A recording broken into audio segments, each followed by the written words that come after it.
Alright, today we're going to review solving equations when we find our x values or our variables on both sides of the equal sign. Our equal sign is kind of this divider, and anytime we see them on both sides, we need to make sure they're all on one side. So let's go ahead and get started. I see 3x on this side and 9x on this side. I know because there are x's on both sides of the equal sign that I need to move all the x's to one side of the equal sign. Well, I want to keep the larger value of x's.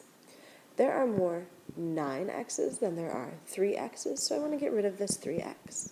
And I'll do it by subtracting 3x. 3x minus 3x is 0. I want to subtract 3x from this side as well. 9x minus 3x is 6x.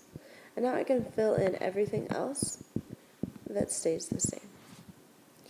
Now I can solve this. It's a little backwards. If you'd like to rewrite it, that's fine. If you like solving it like this, that's also fine. I have all my x's on one side. I need all my numbers on the other side. So I want to add 4 to each side. Negative 4 plus 4 gives me 0. 14 plus 4 gives me 18. 18 is equal to 6x. I can divide each side by 6. 18 divided by 6 is 3, so x equals 3. If you want to pause and do the first example problem, it's very similar to this one. If you want to watch the whole video and then do the whole worksheet, that also works. Our next problem is 2x plus 5 plus 4x equals 3x plus 29. In this problem, I have numbers and variables on both sides of the equal sign. I want to start with just my left side. Is there anything that I can simplify on this left side?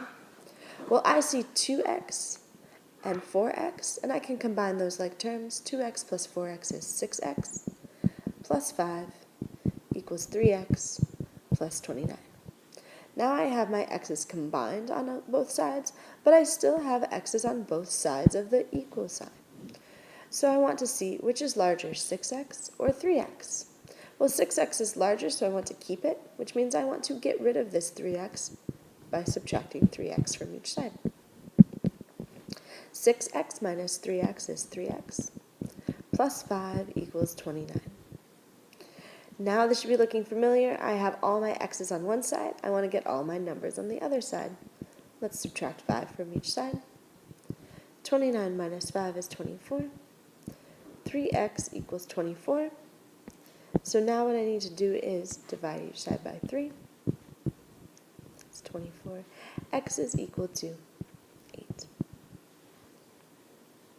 Again, if you want to pause and do the problem like this on your worksheet, that's great. If you want to keep going, that's fine.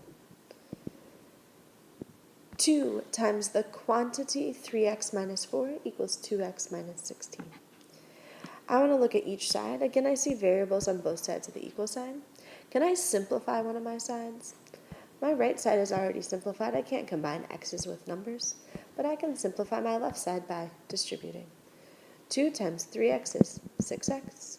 And don't forget that 2 times negative 4 is negative 8. That's going to equal 2x minus 16. Now I have x's on both sides of the equal sign. Which is larger, my 6x or my 2x? 6x is larger, so I want to get rid of 2x. I always want to get rid of the smaller number so that my x value is positive. 6x minus 2x is 4x. Minus 8 equals negative 16. Now I want to add 8 to each side to get all my numbers on the same side. I want to be careful. Negative 16 plus positive 8. I have a positive number and I have a negative number. And when one is positive and one is negative, we need to subtract. So 16 minus 8 is 8. And are there more good guys or are there more bad guys? There's more bad guys, so it's a negative 8. 4x equals negative 8. Last thing I need to do, divide each side by 4. A positive 8 divided by a negative 4. Sorry, I said that backwards. A negative 8 divided by a positive 4 is going to be a negative 2. X equals negative 2. You have the rest of your worksheet to do. Good luck.